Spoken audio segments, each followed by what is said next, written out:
Com as palavras do Salmo 71, verso 1 e o verso 2, nós iniciamos essa manhã na companhia do nosso Deus. O rei Davi diz o seguinte: Em ti, Senhor, me refugio. Não seja eu jamais envergonhado. Livra-me por tua justiça. Resgata-me, inclina-me os ouvidos e salva-me. Salmo 71, verso 1 e o verso 2. São as mesmas preces que nessa manhã nós elevamos a Deus. Nós nos voltamos para o Senhor e falamos: Senhor, por favor, nós queremos nos refugiar no Senhor. Nós não queremos ser envergonhados no decorrer desse dia, nem na nossa vida, porque nós queremos andar ao teu lado, na tua companhia. Nós colocamos a nossa vida nas tuas mãos, para que o Senhor lute as nossas batalhas, que o Senhor guerreie os nossos problemas, as nossas lutas, e nós possamos no final do dia voltarmos para casa e termos a certeza que o Senhor esteve conosco em todos os momentos. E ele conclui a sua oração falando: por favor, inclina os seus ouvidos, resgata-me e salva-me.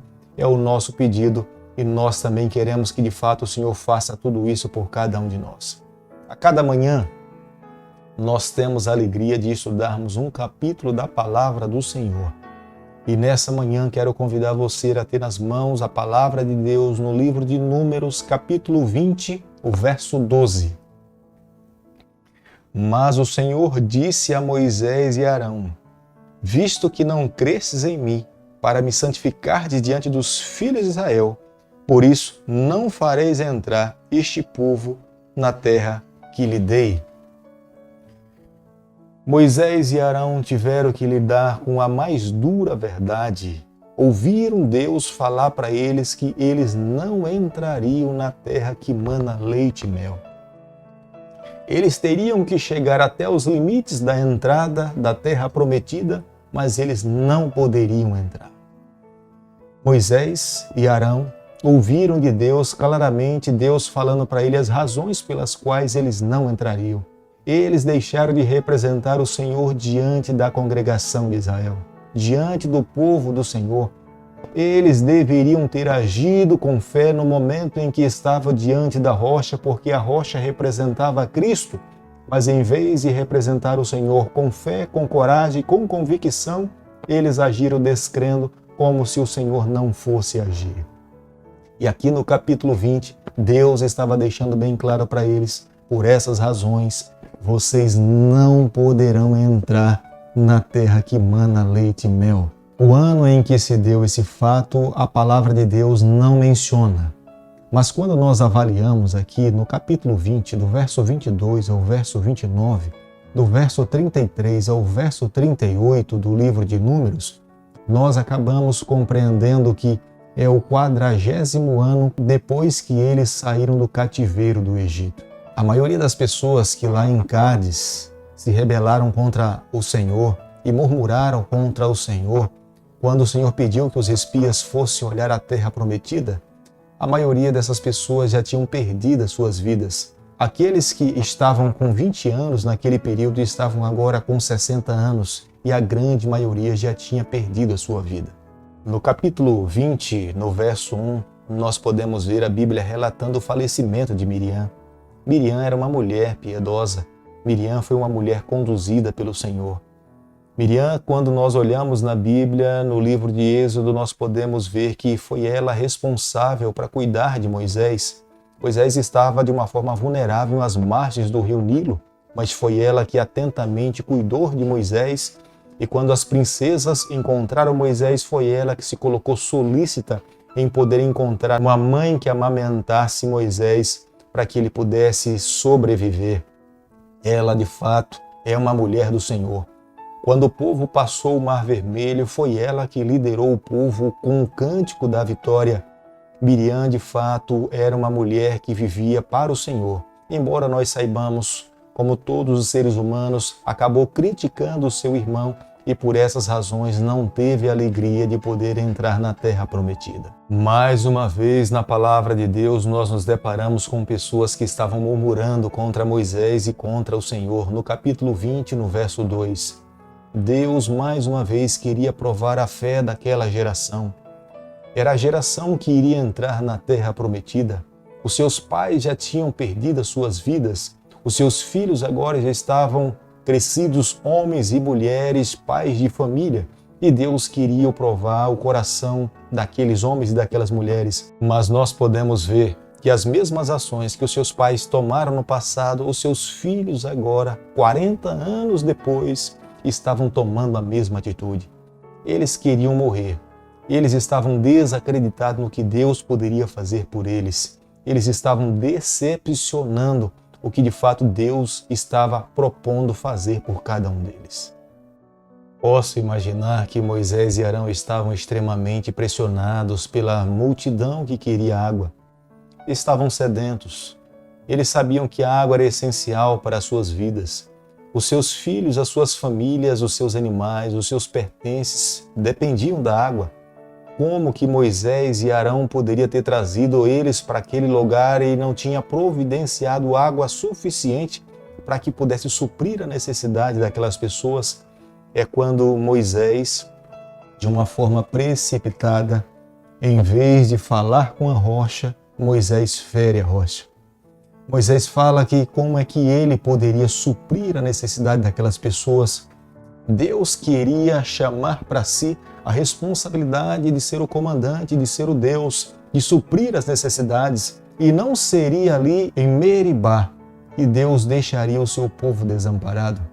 Deus, na verdade, queria ser Deus em todo momento, mas pelo fato de Moisés e Arão não terem representado o Senhor, isso foi imputado como injustiça e eles foram impedidos de entrar na terra prometida. O capítulo 20, o verso 20 do livro de Números, nós podemos ver que os edomitas impediram que o povo de Deus passasse por ali quando eles estavam caminhando, seguindo a sua rota para a terra prometida. Mas Moisés, orientado por Deus, não entrou em conflito com aquele povo. Mas Deus os orientou que eles deveriam tomar provisões, comprar provisões para que no meio do caminho, na sua viagem, eles tivessem suprimento para que pudessem manter-se nesse percurso. Veja que nem sempre o conflito é a solução viável para resolvermos os nossos problemas. Moisés poderia ter entrado em guerra, Deus poderia ter dito lutem com os edomitas, mas não foi essa a orientação do Senhor. Muitas vezes conciliar, encontrar uma saída, viver uma vida pacífica é muito mais salutar, é muito mais saudável.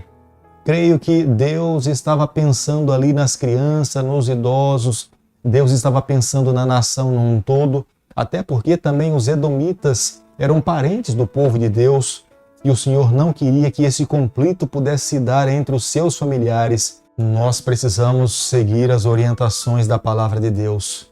Moisés foi um homem sábio. Em desviar o povo por uma outra rota, estava evitando um sério problema entre as duas nações.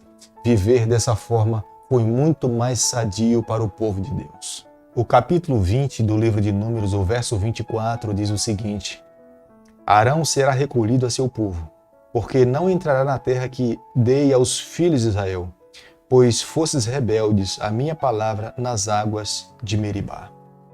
Deus tinha perdoado o pecado de Arão, Deus tinha perdoado o pecado de Moisés, mas aqui estavam as consequências dos erros e das ações mal tomadas na sua jornada. Ele não teria a oportunidade de entrar na terra prometida, mas Deus estava recompensando Arão. Arão teve a alegria de saber que o seu filho Eleazar, o seu ministério seria levado adiante. Eleazar era o segundo dentre os sacerdotes. Com a morte de Arão, Eleazar seria o futuro sacerdote. Eleazar seria o mediador entre Deus e os homens. Teria nas mãos a responsabilidade de liderar espiritualmente o povo do Senhor, apresentar o povo de Deus diante do Senhor. Tamanha responsabilidade, Deus estava honrando o ministério e o trabalho e a dedicação de Arão. Ao concluirmos o capítulo 20 do livro de Números, nós podemos entender que Deus é um Deus justo, é um Deus íntegro. Deus ele não mede para nos oferecer o perdão. É Deus que toma a iniciativa para salvar o pecador. É na cruz do Calvário que o Filho de Deus, e ali nós podemos saber o quanto nós valemos para o céu. Nós custamos a vida do Filho do nosso Salvador Jesus Cristo. mas eu e você, nós não podemos nos esquecer. O nosso Deus é um Deus extremamente justo, Ele é extremamente íntegro. O nosso Deus não inocenta o culpado. Deus, de fato, perdoou Arão, perdoou também Moisés. Eles foram recompensados. Arão viu o seu filho assumir o seu ministério, levar adiante o ministério do Senhor. Da mesma forma, Moisés não teve a alegria de entrar na terra prometida, mas Moisés também foi extremamente abençoado. E nós sabemos, Moisés morreu, mas Moisés foi ressuscitado pelo Senhor, para que ele pudesse viver com o Senhor por toda a eternidade. Quando nós olhamos e vemos que Moisés não entrou na terra prometida, começamos em algum momento a imaginar que, será se Deus não foi tão duro com Moisés? Mas a palavra de Deus nos garante que Moisés se levantou após a morte e recebeu o convite do Senhor para viver com o Senhor por toda a eternidade. Meus amigos, nos dias em que nós estamos vivendo, nós não podemos perder a fé em viver uma vida em fidelidade ao Senhor. Nós não podemos deixar de seguir restritamente aquilo que o Senhor pede para que nós possamos fazer. E, acima de tudo, nós precisamos amar ao Senhor com todo o nosso coração, como Moisés amou, como Arão também amou ao Senhor. Vivendo dessa forma, tenha certeza, se nós, porventura, passarmos pelo vale da sombra da morte e chegarmos ao ponto de perdermos a nossa vida, nós não podemos perder a esperança. E o Senhor também, como chamou Moisés, para que ele pudesse mais uma vez se levantar, para se encontrar com o Senhor e viver com Ele para todo sempre, essa deve ser a esperança que também mova o nosso coração nos dias em que nós estamos vivendo. Querido Pai, nas Tuas mãos, nessa manhã, nós nos colocamos. Nós confessamos as nossas falhas. Nós queremos a cada dia viver para Ti. Fica conosco a cada dia da nossa vida. É o nosso pedido, é a nossa oração e nós fazemos em nome de Jesus. Que o Senhor te abençoe e te guarde. Que Ele faça resplandecer o seu rosto sobre você. Que Ele tenha misericórdia de você. Que sobre você, nessa manhã, Ele levante o seu rosto e conceda a sua paz em nome de Jesus. Amém.